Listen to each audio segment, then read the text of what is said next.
ସମସ୍ତଙ୍କୁ ନମସ୍କାର ଏବଂ ପ୍ରଣାମ। ଜୟଶ୍ରୀ ସଙ୍ଗୀତ ଜଗତକୁ ସ୍ୱାଗତ। ସଙ୍ଗୀତ ଜଗତର ପଥ କେବଳ ଜୟଶ୍ରୀ ସଙ୍ଗୀତ ଜଗତ। ଥରେ ଜଣେ ଶିକ୍ଷକ ଶ୍ରେଣୀରେ ଅନେକ ସମୟ ଅପେକ୍ଷା କରିବା ପରେ ଜଣକ ପରେ ଜଣେ ଛାତ୍ର ଆସି ପହଞ୍ଚିଲେ। ସେ କିଛି ପିଲାଙ୍କୁ ସେମାନେ କାହିଁକି ଡେରିରେ ପହଞ୍ଚିଲେ ବୋଲି ପଚାରିଲେ। ପିଲାମାନଙ୍କ ଉତ୍ତରରେ ଥିଲା ସାଧାରଣ ବାହାନା।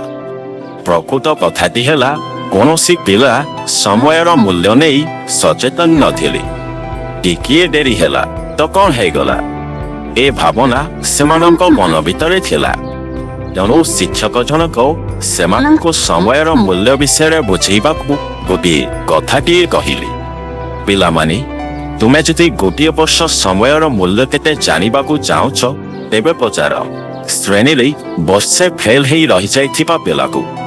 ତୁମେ ଯଦି ମାସେ କାଳ ସମୟର ମୂଲ୍ୟ ଜାଣିବାକୁ ଚାହୁଁଛ, ତେବେ ତୁମେ ଏମିତି ମାଆକୁ ଯାଇ ପଚାର ଯାହାର ସନ୍ତାନ କୌଣସି କାରଣରୁ ଗୋଟିଏ ମାସ ପୂର୍ବରୁ ଜନ୍ମ ହୋଇ ଗୁରୁତର ଅବସ୍ଥାରେ ଅଛି।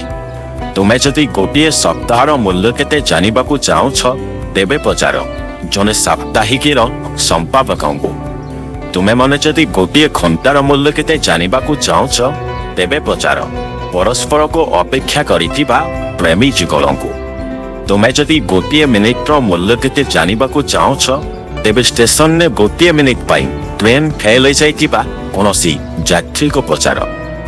ଯଦି ଗୋଟିଏ ସେକେଣ୍ଡର ମୂଲ୍ୟ କେତେ ଜାଣିବାକୁ ଚାହୁଁଛ, ତେବେ ନିଶ୍ଚିତ ଦୁର୍ଘଟଣାରୁ ଖୁବ୍ ଅଳ୍ପକେ ବର୍ତ୍ତିଥିବା କୌଣସି ବ୍ୟକ୍ତିକୁ ପଚାର।